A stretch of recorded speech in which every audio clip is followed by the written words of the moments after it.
So my name's H.R.Bremner, and currently I am a facilitator. And part of the work I do is with the Gateway.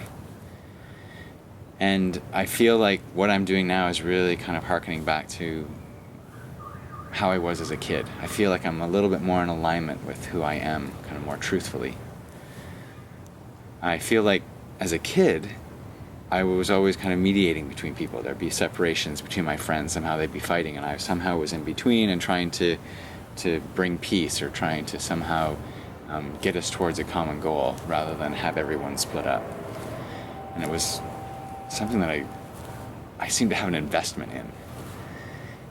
And even later on, when I was in high school, and the male friends that I would have, we would hang out, and they would all be, all about the girls that were out there, and none of them would have enough.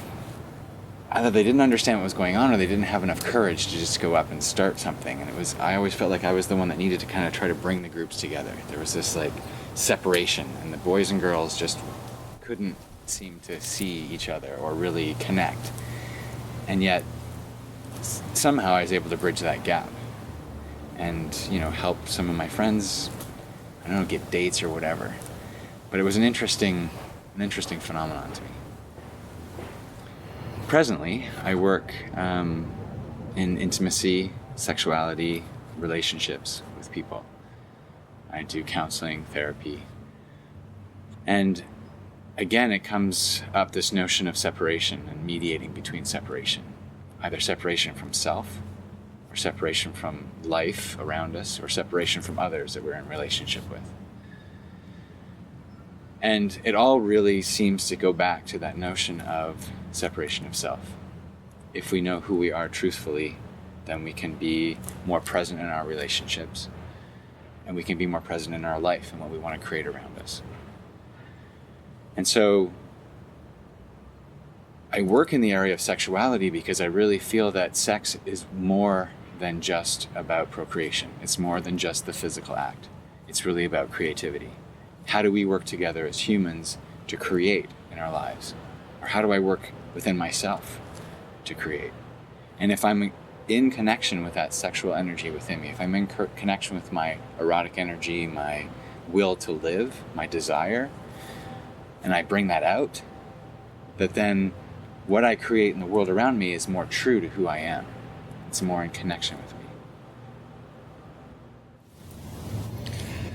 So in a best case scenario of facilitation, someone that I'm working with, what happens is some sort of light bulb comes on. They see something that they may not have seen before about themselves.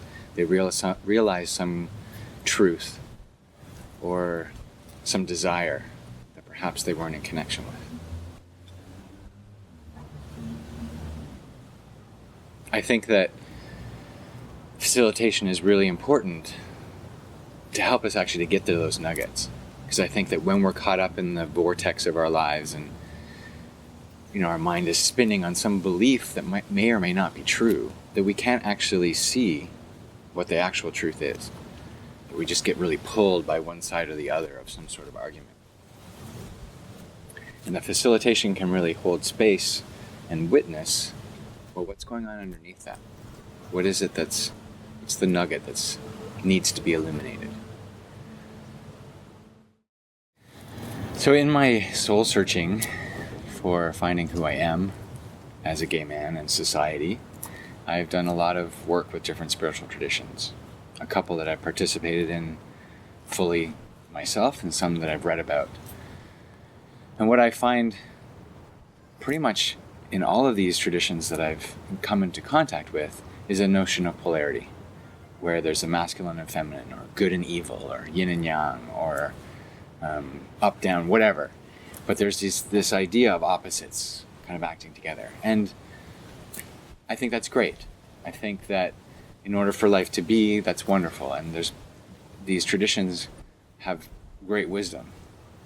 And I also feel that my own experience didn't necessarily show up in what they were teaching. Oftentimes what would happen is, because I'm in a male-identified body, I would be told that I run energy as in this masculine way. And somehow that didn't quite resonate with me. Yeah, sure, I could do that. But the places of the feminine that I know that I've touched can't be taken away from me. And I know how true they are. And I know that the masculine and feminine lives within all of us. But I think there's something different when we talk about heterosexuality and homosexuality. There's something physiologically different within us and how we actually relate to those energies. And it was a friend of mine who introduced me to Michael Sigmann. And I came and I experienced some of what he taught, experienced the men's inner journey, and it was fantastic. And it was exactly the types of things that I wanted to be doing, and what I wanted to be offering, and what I wanted to be sharing with other people. One afternoon, I asked Michael to go for lunch because I knew he was writing this book about, who are we as homosexuals in human society and why are we here anyway? And I was excited by that notion. What is our purpose? And he revealed to me this model that he has about the neutral force. So this third idea of gender, not just masculine, feminine, but masculine, feminine, and the neutral, a grounding force, like the wiring in a house. You have the masculine and feminine, like the positive and negative poles, to cause voltage, electrons running across, but without the grounding wire, the neutral, you're going to short circuit your house. Or even in physics, where there's an electron and a proton for an atom, once you get above a hydrogen atom, you need to have those neutrons in there in order to ground the atom, in order to give it substance, in order for it not to just fly apart. And so suddenly it made sense to me. Oh, this is our role. This is why I can feel both those sides. I can feel the masculine and the feminine. It's why I felt like my role as a mediator as a kid. I could stand between these two things and bridge them and bring this kind of neutral space in that could affect change, or that could bring peace, for example. And so when Michael talked about the neutral force, suddenly I felt seen. Suddenly I felt like, I do have a place here. I do get it. It's not just I'm trying to work myself into someone else's paradigm. There is something else that maybe was missing. And now I feel like I found it. So I think that once we have a purpose, that we can then show up in the rest of humanity in more of a purposeful way, so that we actually end up fulfilling our role. So that this polarity that's happening, you see it everywhere right now. You see it especially in politics here in the United States, in other places in North America and Canada. There's definitely this polarity of what's right and what's wrong. And I think that in order for us to move forward as humans, that we need to kind of step forward and say, look, this fighting over right and wrong, it's not getting us anywhere. All of the 99% are being left behind, while the first percent there keep arguing. And so the neutral force is that idea of let's come back to our ground, let's come back to what's real, let's come back to what's true.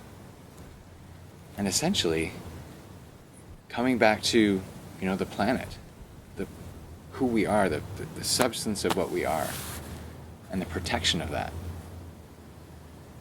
That we don't get caught up in these ideas of what's right and wrong. We actually feel into what's right and wrong. That idea of the feminine, let's say. That we protect the feminine, we protect our mother, we protect the womb space of possibility.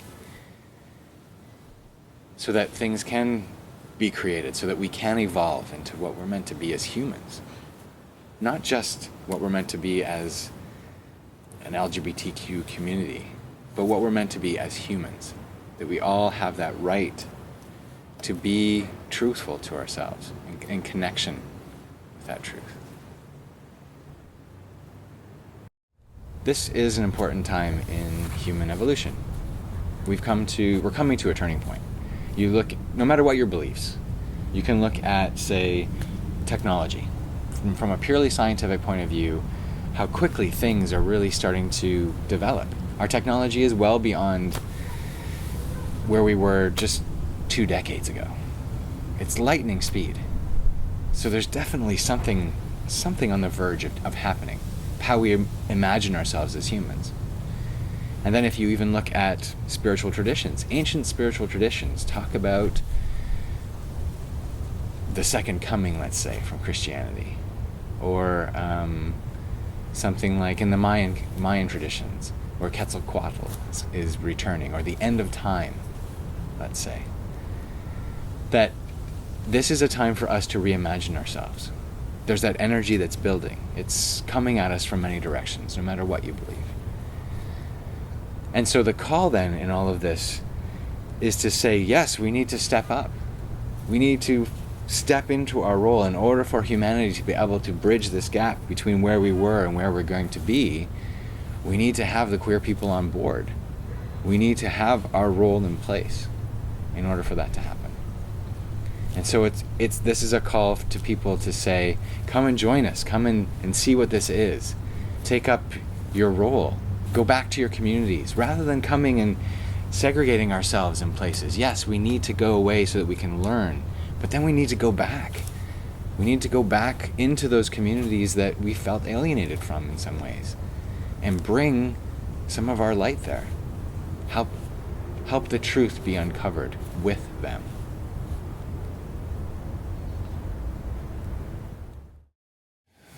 The retreats that I've been on with the Gateway, the Men's Inner Journey, the Journey into Love, or the Facilitator retreats, I've really come to appreciate the quality of what happens. It's something different than I've experienced in the past. I've been in many ceremonies and celebrations and retreats from different perspectives, and yes, there's this great energy that gets built, but there's been something different with this particular group. And it's been this open-heartedness that I haven't felt before. I've felt seen, I've felt held, and I've felt that I don't need to inhibit myself in any way. I don't need to hide in any way. And so what I've found with the men that I've been working with, especially around the facilitator training, with Michael and Brian in production and other aspects of this work, is this willingness still really just to be present with each other. To love each other. And it's, again, comes back to this notion of a chosen family. Something that we as queer people tend to gravitate towards. Because of that notion that our parents weren't maybe able to give us what we needed because they didn't understand, that we find it somewhere else. And that unconditional love can open up and be present in a community of people that maybe we didn't know before, that weren't necessarily our biological family, but that know us at a deeper level, in a place that's energetic, beyond biology. And so it's been a privilege to be able to work in this setting and with these men.